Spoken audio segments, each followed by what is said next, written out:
Wrong button. Welcome to the Sellernomics Podcast, where we share valuable tips and information in the Amazon and e-commerce space. Each week, we deliver the best interviews with some of the top Amazon personalities in the industry to help you grow your business. Today's episode is brought to you by GETIDA, the global leader in FBA auditing and reimbursements. Get $400 in free FBA reimbursements at getida.com/Sellernomics. And now, here is your host, Lisa Kinski. Hey everybody, welcome to today's episode of Sellernomics. My name is Lisa Kinski. I'm your host, riding solo today, but very excited to bring on my guest, Avishai Sam Bitton with 8Fig, and we're going to be talking about scaling your Amazon business through growth capital, so how Amazon sellers can scale. So let's go on ahead and bring him on. Hi Avishai, how are you? Hi Lisa, great to be here. I'm doing well.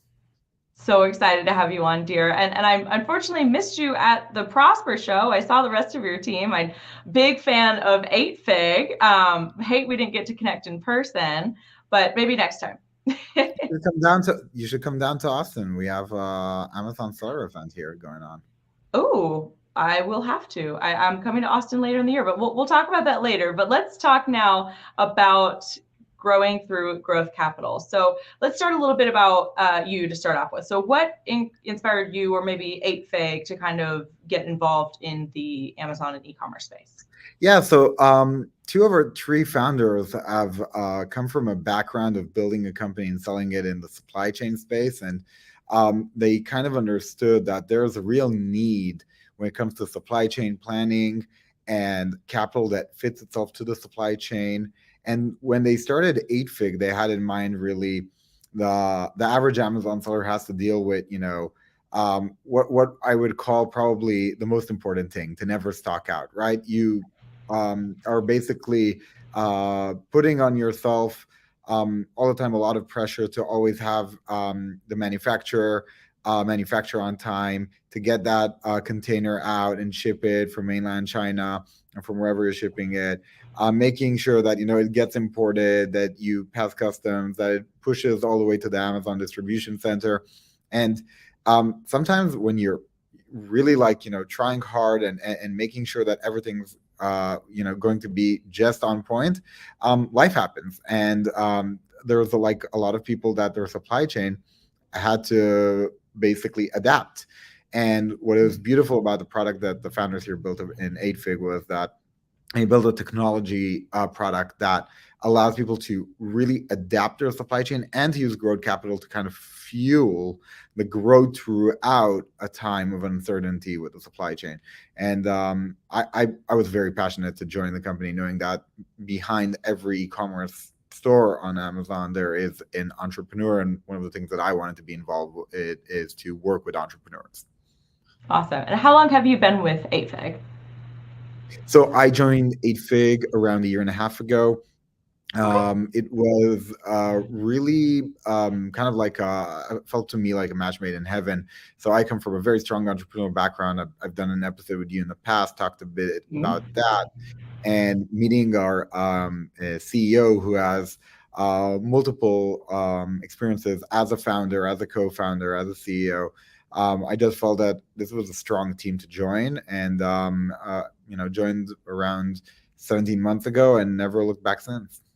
Wonderful, wonderful. So going back to what you said about kind of one of the key things that sellers need to worry about, right? About not stocking out. That's the most important. So what are some of the key factors that sellers should consider when managing inventory while they're experiencing rapid growth? Because now I think the concern, well, at least at the height of the pandemic, the concern was, how am I going to get my stuff off of the boat into inventory? Now it's like, okay, we have plenty of stock available. Now what if we grow quicker than we have our orders coming in from our suppliers? So what are some of those things they should think about? So I think that every Amazon seller knows that opportunities kind of present themselves, and then you have two options: either you're gonna jump at them, or you're gonna kind of take it slow, play safe, and not necessarily go for it. So the price of containers have been going down drastically. And there is a lot of features that Amazon is bringing out. So there's kind of a mix of things happening just in the supply chain space and also in the Amazon space. And some sellers want to take this opportunity now to stock up, to reorganize or reimagine their supply chain, and also to try to venture to do more sales now that there's an opportunity to have your stuff stored on Amazon, still worked with buy with Prime clients, and have a direct to consumer kind of channel. Because the buy with Prime button just came live this month, and it's an opportunity for sellers to really see how far they can go with their brand and how many people they can actually attract. Because with the buy with Prime kind of multi-channel connection combination, you have the ability to now reach a bigger audience that's not just surfing on Amazon looking for something. You can run Google ads to your direct-to-consumer site. You can run Facebook ads. So a lot of people are taking this as an opportunity to grow, even though it is a better environment to kind of manage a supply chain. It doesn't mean it's less challenging, because now a lot of people are taking that opportunity to grow, and you have to make sure that you have your unit economics down. You need to make sure that you got your PPC game right. So there's a lot of things you still have to keep your eye on. And when you're doing growth funding, you better also have your eye on how much money you need for marketing properly, right? You don't want to run out of those ad dollars exactly when you need them. Mm-hmm. So let's zero in on that. You said growth funding. What is growth capital and growth funding? Can you define that and maybe why it is so important for Amazon sellers? Yeah, so growth capital is really exactly how it sounds like, right? There's not something really sophisticated about the describing what growth capital is, but there's a lot of sophistication on how you use growth capital. So use this capital to grow your business. With 8Fig, a lot of our sellers see 3x to 5x growth a year past taking growth capital. Now, the tricky part about choosing growth capital, using growth capital, is like you're about to now expand your business to sizes you've never been. And the rules of engagement kind of change here. For example, there are some people who will take growth capital and will not plan anything, right? They're just going to take the capital, lump sum, and just run with it. And usually, when you don't have a good plan, you might be spending that capital in inefficient places. You might run out of that capital you took, and then you're in kind of a problem. When you're taking growth capital and you're planning it out, so the 8Fig has the planning tool, the supply chain planning tool, the Lines Lab is what we call it. When you're planning out how you're going to use the money, when, for which quantity of items, for which part of the supply chain, right? There's the manufacturing. The manufacturer is divided into two. You have a deposit to the manufacturer. You have a balance. So when you're really pinpointing dollar amounts to certain things, you're using the growth capital to really do everything in the stages of growth that you're aiming for. And you're not misplacing capital in a place that might not be the best place. Mm-hmm. So when you have a good plan and you stick to it, then usually you have the ability to kind of see that growth happening without falling into all kinds of pitfalls. Now, I have to put this out there. Sometimes we have a plan and we get punched in the face, right? Like bad reviews, maybe you got a bad batch. Like we said, a port has a strike. Maybe nothing's getting out of that port that week. So the ability to have the change request button we have on our Lines Lab to kind of adapt your supply chain. Maybe you're going to do quick emergency air freight, and you're going to split one of those lines into a line and a pseudo line, with just making sure that you have just enough until that container kind of disembarks from the ship, and you have your inventory reaching the Amazon fulfillment center. So the growth capital is there in order to make that kind of move, right? Because you want to keep growing, you can't stock out. If you stock out, it puts you 5 steps backward. It's like the game Snakes and Ladders. The minute you stock out, it's just going down like one of the big snakes all the way down, and you don't want to go there. So that's where the growth capital comes in. Gotcha. And you had said something about the pitfalls of sellers that they might fall into. Let's talk about that, because obviously there's like investing the funds in the wrong place, right? Or sometimes you just get bit in the butt by extraneous circumstances. What are some other things that they can do to kind of help avoid mismanaging that cash flow?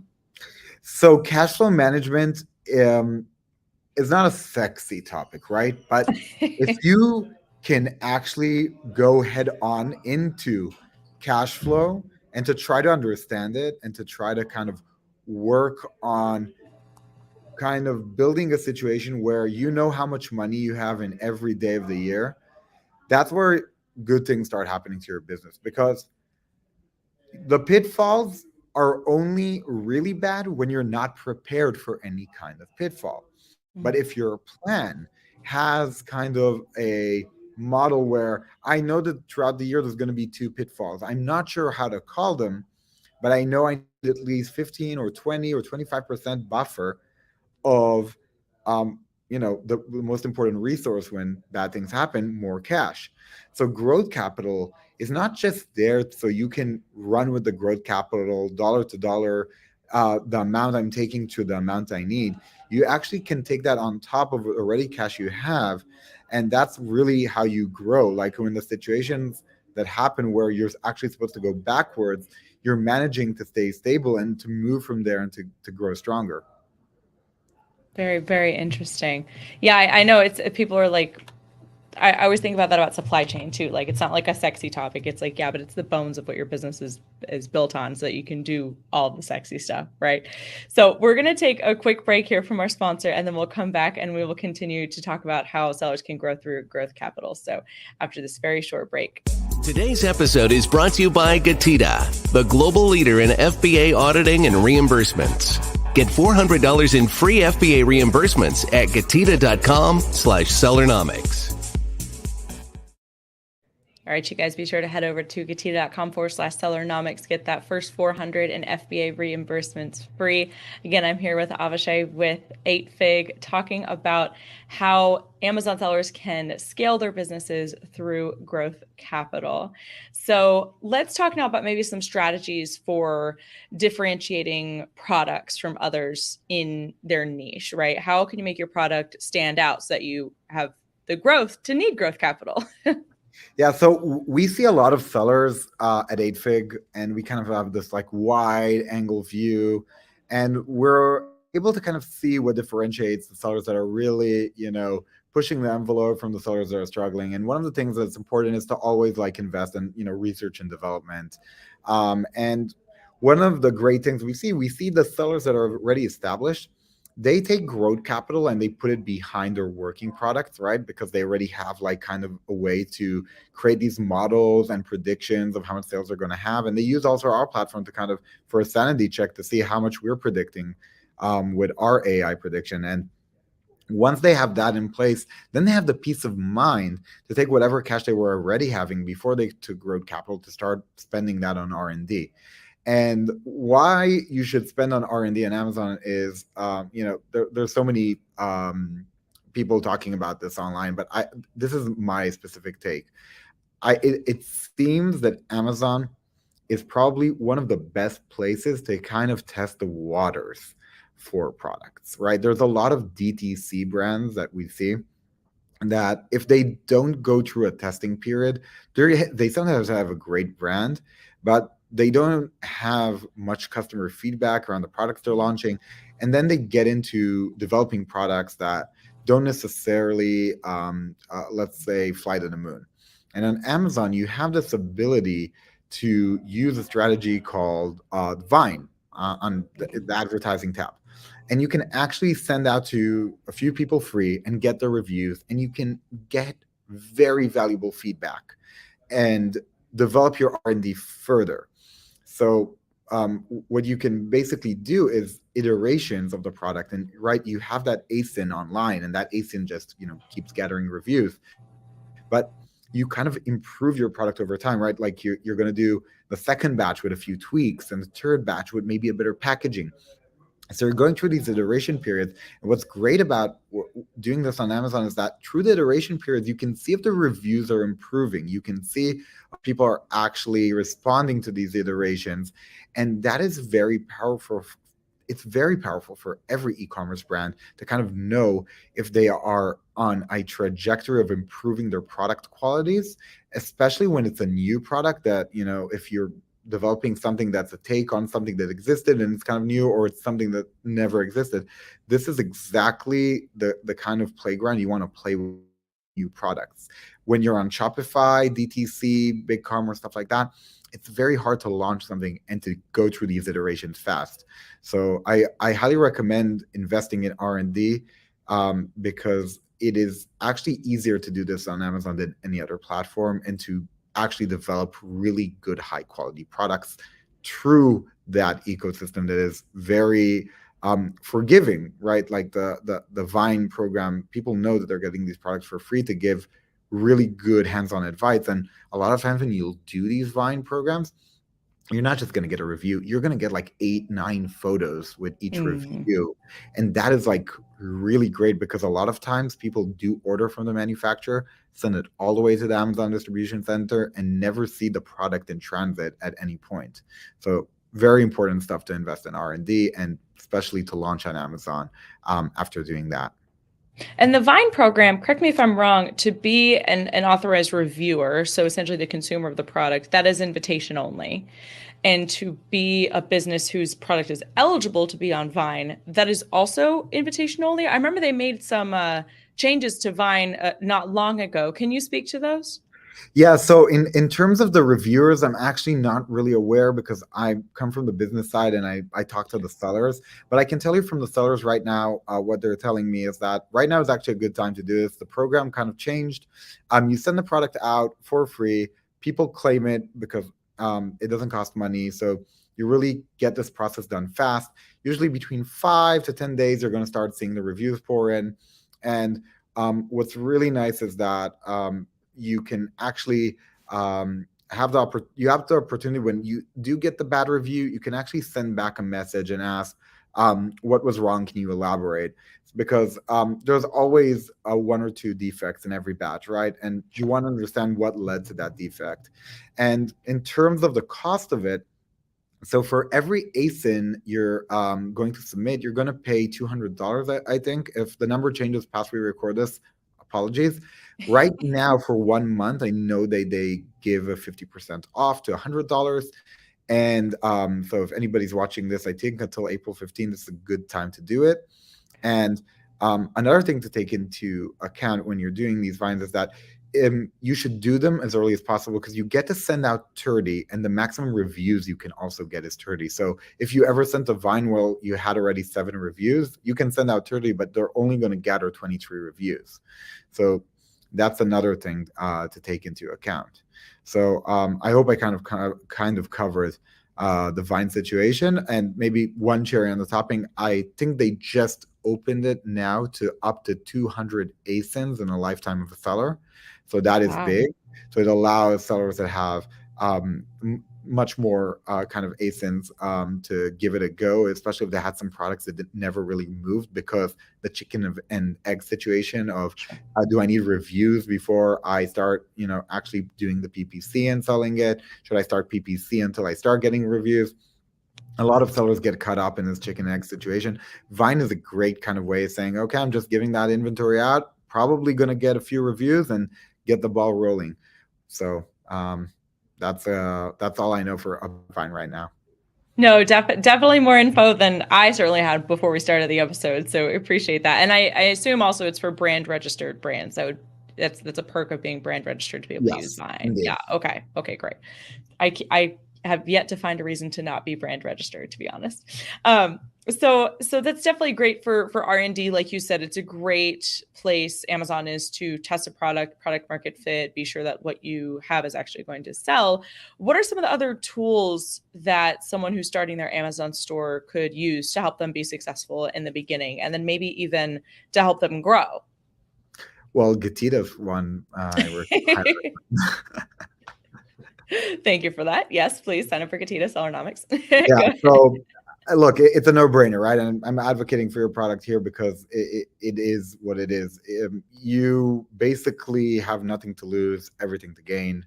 Amazon will lose your stuff there will be things that will happen in that distribution center that will not abide well with you. If you don't find a way to recoup that investment, that's money on the floor, literally. So that's where GETIDA helps you to pick up that money off the floor. When it comes to other tools, well, it's a great question. So if you're doing the research and looking to, to launch a new product on Amazon, I wouldn't recommend doing that without a Helium 10 account. I think it's super important to do the proper research and make sure that you understand what's the demand in the area you're going into. Another unconventional tool, which is I think completely free, and I think this is great for R&D when you want the inspiration before you go into the data-driven kind of checking what's the demand supply situation, is Etsy and Pinterest. These are like two sites that I think inspire me very much when I'm trying to look about what I want to launch. There are a lot of beautiful kind of, handcrafted things that if you have kind of your own take on them, you can take them to mass manufacturing. And I think, there's a lot of things that are handmade that are at a higher price point for some people, and that's the only reason they won't buy. So kind of gaining inspiration, trying to understand if somebody did something really creative, and if you can take that to mass production. Maybe it's not going to be handcrafted, but it's going to be at a price point that it can reach more people, and then there will be more of an audience to a product that before there was no demand, no supply, and you're kind of creating it from thin air. So those are two sites I really like when I'm thinking about my next products. That I'm kind of can give recommendations to sellers on our platform when they like to consult. They're asking what's new, and obviously the best way is just to show them like I'm seeing what's not existing. Like telling you what that won't help much, but here's what doesn't exist. Think about that.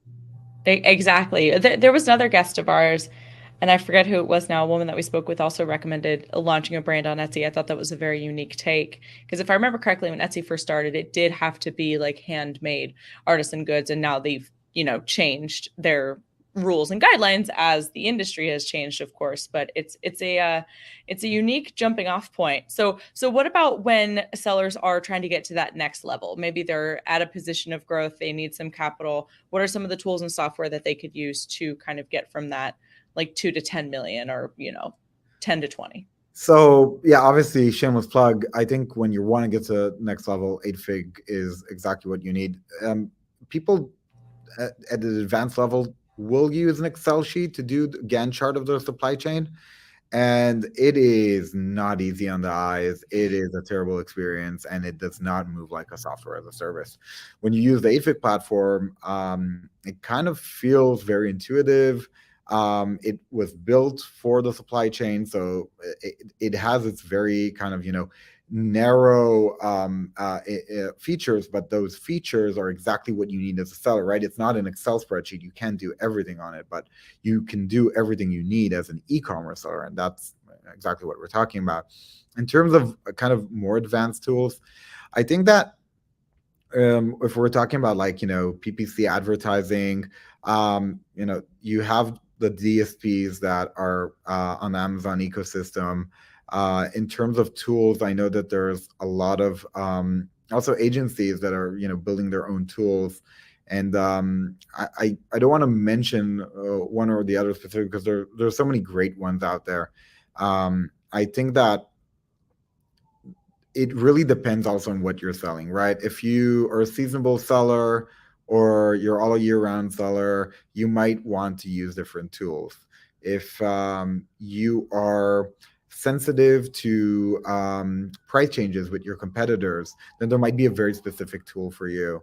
And I think that if we're talking about like a $10 million plus seller, that's where the point where you have to start thinking about, wait, should I be building my own custom tool to an extent to maybe serve me on something? So that's another thing that I think many sellers don't kind of have in the back of their mind. I wish they did, that there's like a certain level where maybe they should have their own special Excel spreadsheet that kind of works in a way that their business is connected to, and then they can maybe try to productize it internally and to have something that they work with. Because at that scale of 8 figures, if you can combine a mix of tools and then have something very specific to you, that's a very powerful toolkit. Well, and often that's how most of the service providers that we know and love came to be. I mean, GETIDA was bred from, the need for the service for our own founders selling experience, not selling anymore, but, it's comes out of a genuine need. So back to what you said about trying to manage supply chains through a Gantt chart on a spreadsheet. What would be your recommendation for, or maybe some best practices for optimizing supply chain management as these sellers grow and as their needs grow? Jumping around a little bit here, but still definitely an important point. Yeah. So I think, first of all, you need to be very intimate with your supply chain, right? Like, do you know your shipping lead time, to the smallest details? Are you kind of aware what is the kind of route your kind of stock is going to from the manufacturing period all the way until it's at the distribution center, available in the stock inventory at Amazon, ready to sell? And when you kind of understand all the bits and bytes, then you know how to not just plan the supply chain by dates and numbers, to actually start optimizing it in terms of how am I changing how I act in a certain area. So for example, manufacturers, you can go to manufacturers and start haggling about the price, right? You can negotiate. If you are growing and you take growth capital, obviously that even makes you in a stronger position. If you are talking about shipments, like I said, maybe you should not put everything on a container. Maybe you should put 80% on a container and send 20% through air, just in case something happens. Speed, ports can have some kind of traffic jam. These things have happened in the past. And if you are looking at how are you storing it, are you sending it all to Amazon day one, or using a 3PL to kind of like have some of it saved at 3PL with maybe a lower price point and then shipping it into Amazon as needed?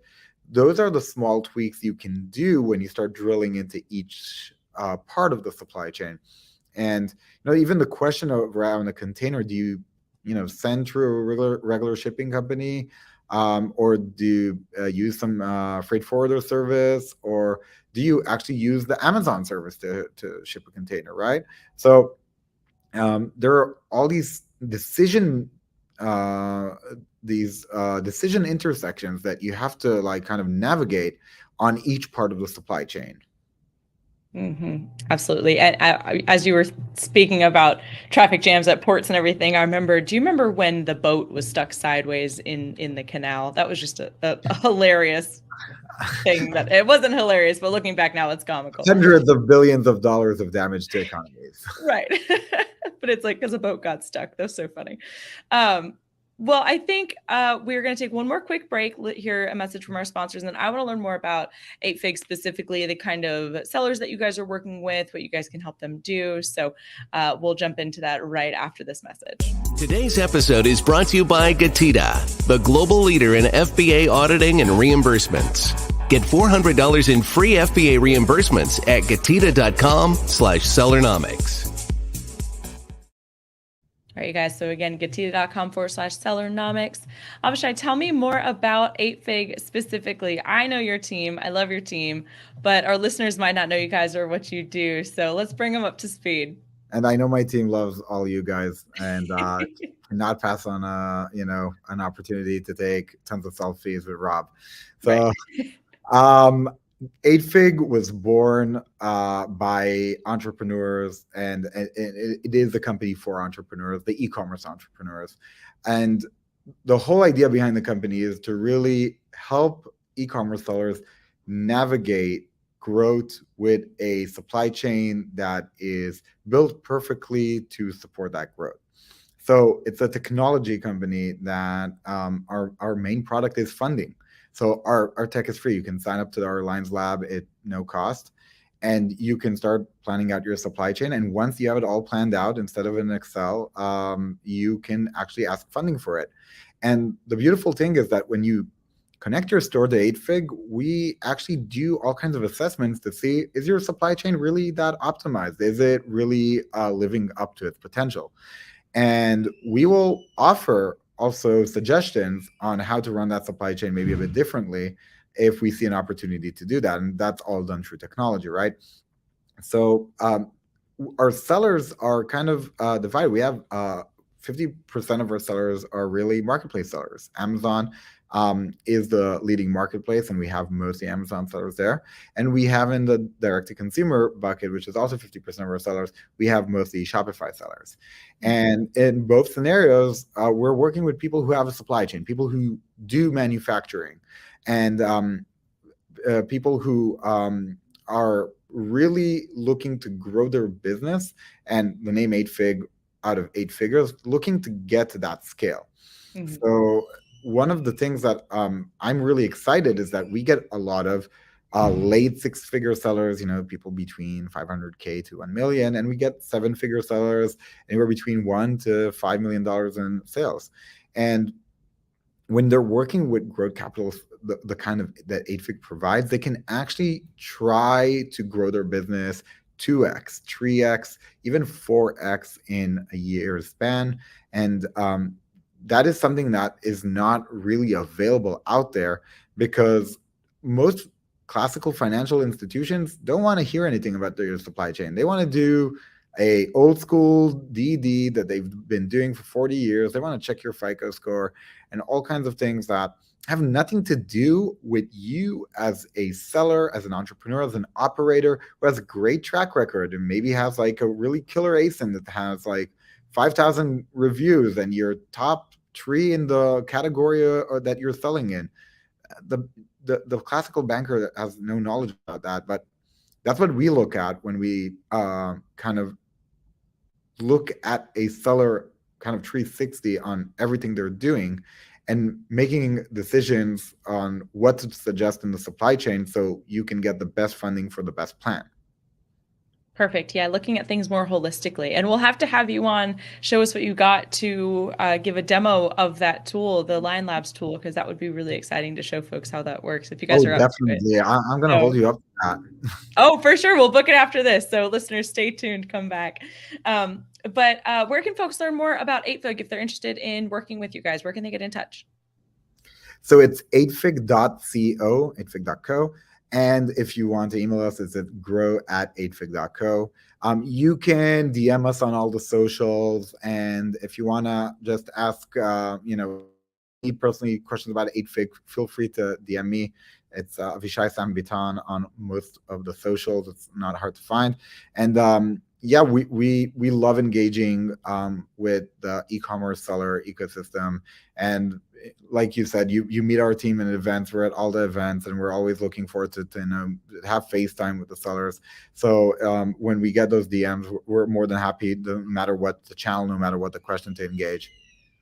We love that. Love that. Well, Avishai, thank you so much for your time today. Really appreciate all of the knowledge that you dropped here, and looking forward to round 2 where we get the demo. So thank you very much, Lisa. I had a blast. Hope to see you again soon.